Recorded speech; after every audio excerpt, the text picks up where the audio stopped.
Jewish people around the world will gather with friends and family tonight for the start of Yom Kippur, the most important and sacred religious holiday in Judaism. But for many, the holiday comes with heavy hearts this year as Israel continues its deadly incursion into Gaza and now Lebanon.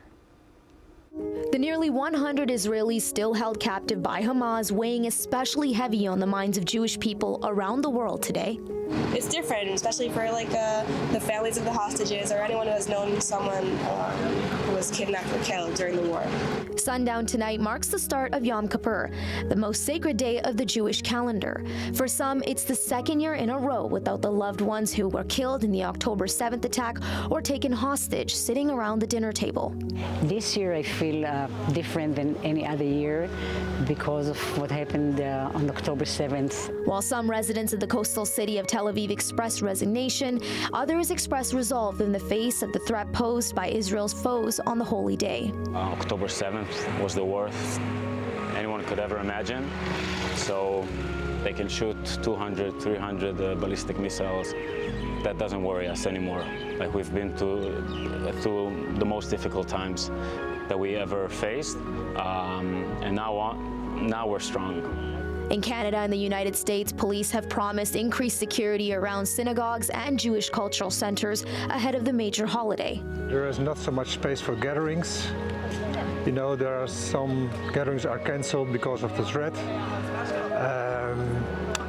And I think, you can read in the news every day soldiers die in the north or in Lebanon or in Gaza. So I think in general you can say the mood is more down than the other years. Israel and its neighbors are all bracing for a potential strike today.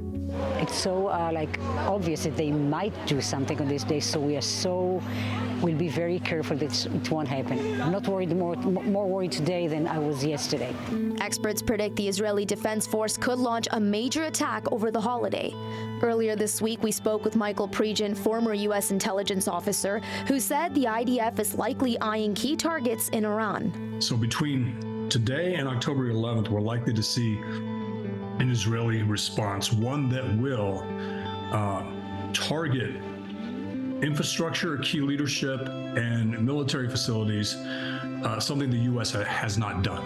Meanwhile, Israeli airstrikes in Lebanon's capital of Beirut killed 22 people overnight, as well as 2 Lebanese army soldiers in a separate attack. The country's army has so far avoided the conflict between Israel and militant group Hezbollah. The United Nations is also sounding the alarm bell after its peacekeeping forces in southern Lebanon were targeted by Israeli forces twice within 48 hours, injuring 4 peacekeepers.